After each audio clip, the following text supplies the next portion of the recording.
नमस्कार, मैं Yamuna 8 PM news में हम देखेंगे दुर्ग जिले समेत प्रदेश एवं देश विदेश की कुछ प्रमुख खबरें। तो आइए शुरू करते हैं पहले दुर्ग जिले की खबरों से।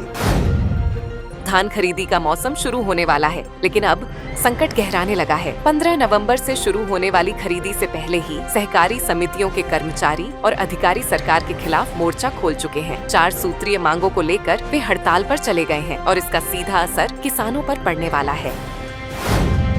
दुर्ग में बुधवार सुबह SEBOW ने मेघ गंगा ग्रुप के संचालक मनीष पारक के ठिकानों पर छापा मारा है। ये कार्रवाई भी DMF घोटाले के तार से जुड़ी बताई जा रही है। अधिकारियों की टीम मौके पर दस्तावेजों और इलेक्ट्रॉनिक उपकरण की जांच कर रही है। इस कार्रवाई से कारोबारियों और सप्लायरों के बीच हड़कंप मच गया है। सोशल मीडिया पर जोहार छत्तीसगढ़ पार्टी के अध्यक्ष अमित बघेल के विवादित बयान ने बवाल मचा दिया है। महाराज अग्रसेन पर की गई आपत्तिजनक टिप्पणी से अग्रवाल और सिंधी समाज में गहरा आक्रोश है। समाज के लोगों ने आज कलेक्ट्रेट पहुंचकर विरोध प्रदर्शन किया और बघेल के खिलाफ कड़ी कार्रवाई की मांग की है। दुर्ग पुलिस ने 3 अलग अलग स्थानों पर कार्रवाई करते हुए 3 युवकों को गिरफ्तार किया है, जो धारदार चाकू और तलवार लेकर लोगों को डराने धमकाने का काम कर रहे थे। पुलिस ने आरोपियों के कब्जे से हथियार जब्त कर आर्म्स एक्ट की अलग अलग धाराओं के तहत प्रकरण दर्ज कर कार्रवाई की है। तीनों आरोपियों को गिरफ्तार कर जेल भेज दिया गया है। मामला सिटी कोतवाली थाना क्षेत्र का है। दुर्ग के शिक्षक नगर में सूने मकान से चोरी करने वाले 3 औपचारी बालकों को पुलिस ने गिरफ्तार किया है। तीनों औपचारी चोरों के पास से 6,06,000 रुपए मूल्य के सोने का 50 ग्राम बिस्किट समेत कांसे पीतल के सामान भी बरामद किए गए हैं। पुलिस ने तीनों को बाल संप्रेषण गृह भेज दिया है।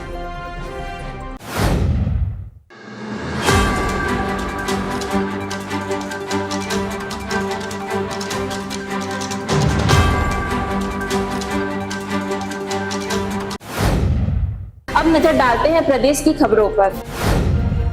छत्तीसगढ़ के राजनांदगांव शहर में आज सुबह लगभग 15 से अधिक अलग अलग वाहनों में EOW के अधिकारी पहुंचे और जांच कार्रवाई शुरू की। शहर के राधा कृष्ण अग्रवाल, ललित भंसाली, यश नाहटा, रोमिल नाहटा के ठिकानों पर दबिश दी। सुबह से पहुंचे अधिकारियों की कार्यवाही से व्यापारिक क्षेत्र में हड़कंप मचा हुआ है। बताया जा रहा है कि मामला कोल माइनिंग की लेन देन से जुड़ा हुआ है। प्रदेश के उप मुख्यमंत्री एवं गृह मंत्री विजय शर्मा ने कबीरधाम जिले से कवर्धा विकास खंड के अंतर्गत संचालित 17 शासकीय स्कूलों में स्मार्ट क्लासरूम सुविधा का शुभारंभ किया। इस दौरान उप मुख्यमंत्री स्मार्ट क्लास में जाकर बच्चों के साथ बैठकर खुद भी विद्यार्थी बन गए। उन्होंने बच्चों के साथ बैठकर आदर्श विद्यार्थी की तरह डिजिटल बोर्ड के माध्यम से हृदय की संरचना एवं इलेक्ट्रोकेमिस्ट्री में बैटरी की कार्यप्रणाली के बारे में जानकारी प्राप्त की। उन्होंने शिक्षकों के साथ डिजिटल कक्षा के संचालन, उपयोग एवं कार्यप्रणाली के संबंध में विस्तृत चर्चा की। युवा अपने लिए दिशा निर्धारित करें, मंजिल निर्धारित कर खुद को सीमाओं में न बांधे। उड़ने के लिए सारा आकाश खुला है। अपने जीवन और करियर में सर्वोच्च स्थान पर पहुंचने का प्रयास करें। बुलंद हौसलों के साथ आगे बढ़ने वालों को ही सफलता मिलती है। उप मुख्यमंत्री तथा खेल एवं युवा कल्याण मंत्री अरुण साव ने आज रायपुर के पंडित रविशंकर शुक्ल विश्वविद्यालय में अंतर महाविद्यालयीन युवा उत्सव का शुभारंभ करते हुए ये बातें कही। इस 3 दिवसीय युवा महोत्सव में विश्वविद्यालय और इससे संबद्ध कॉलेजों के 953 छात्र छात्राएं भाग ले रहे हैं। PM श्री विद्यालय योजना के अंतर्गत PM श्री शासकीय प्राथमिक शाला बुद्धार के चयन के बाद विद्यालय में अनेक सकारात्मक परिवर्तन देखने को मिले हैं। विद्यालय में स्मार्ट क्लास एवं डिजिटल कक्षाओं की स्थापना से शिक्षण प्रक्रिया में आधुनिकता आई है। विद्यार्थी अब वीडियो, चित्र और इंटरैक्टिव माध्यमों से विषयों को आसानी से समझ रहे हैं, जिससे उनमें आत्मविश्वास और सीखने की रुचि बढ़ी है।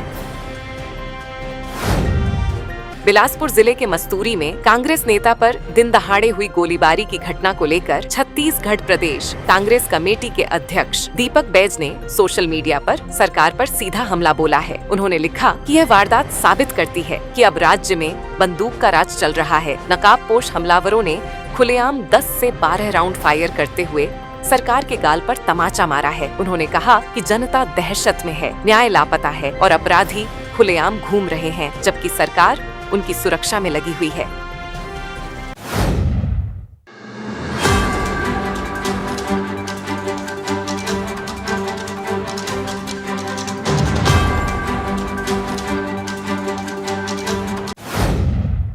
नजर डालते हैं देश विदेश की खबरों पर। राष्ट्रपति द्रौपदी मुर्मू ने बुधवार को हरियाणा के अंबाला वायुसेना स्टेशन पर भारतीय वायुसेना के अत्याधुनिक लड़ाकू विमान राफेल में उड़ान भरकर इतिहास रच दिया। राष्ट्रपति की यह उड़ान ऐसे समय में हुई है जब भारत और फ्रांस के बीच नौसेना के लिए 26 राफेल मरीन विमानों की डील को मंजूरी मिल चुकी है। यह सौदा प्रधानमंत्री नरेंद्र मोदी की अध्यक्षता वाली सुरक्षा मामलों की कैबिनेट समिति की मंजूरी के बाद हुआ है। मोंथा तूफान बुधवार तड़के जब आंध्र प्रदेश के यानम के तटीय इलाकों मछलीपट्टनम और कलिंगपट्टनम के बीच से होकर गुजरा तो वहां का मंजर भयावह था। तेज हवाओं ने ऐसा कहर बरपाया कि न जाने कितने किसानों की उम्मीदों पर पानी फिर गया। खेती बर्बाद हो गई, पेड़ टूटकर सड़कों पर बिखर गए। वहीं तूफान की वजह से जमकर हुई बारिश की वजह से आंध्र के कई शहरों में पानी भर गया। तूफान अब भले ही कमजोर होकर चक्रवाती तूफान में तब्दील हो चुका है, लेकिन आंध्र के तटीय इलाकों में अब भी इसका असर जारी है। माता वैष्णो देवी की नगरी कटरा में एक बार फिर रोपवे परियोजना को लेकर बवाल मचा हुआ है। श्रद्धालुओं की सुविधा के लिए बनाए जा रहे इस प्रोजेक्ट के विरोध में स्थानीय युवा भूख हड़ताल पर बैठ गए हैं। युवाओं का आरोप है कि यह परियोजना न केवल स्थानीय लोगों की रोजगार और आजीविका पर खतरा डाल रही है, बल्कि इससे पारंपरिक रास्ते और दुकानों पर आने जाने वालों की संख्या भी घट जाएगी। इजरायल ने हमास पर गाजा शांति समझौते और सीज फायर डील के उल्लंघन का आरोप लगाकर नए हमले कर दिए हैं। स्थानीय अधिकारियों ने बताया कि इजरायल के हवाई हमलों में 26 लोग मारे गए हैं। ऐसे में सवाल उठ रहा है कि अमेरिकी राष्ट्रपति डोनाल्ड ट्रंप के नेतृत्व में जिस शांति समझौते को करवाया गया था, क्या वह अब खत्म हो चुका है? इन सवालों के बीच ट्रंप का एक बड़ा बयान आया है। ट्रंप ने कहा कि इस हमले से गाजा में अमेरिका समर्थित सीज फायर को कोई खतरा नहीं है।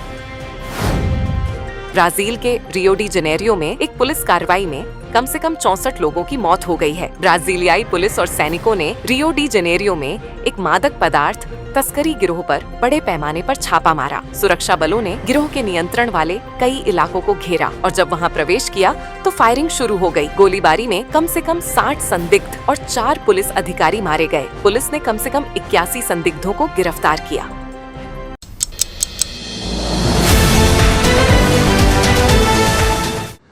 This program is sponsored by SR Hospital and Research Center.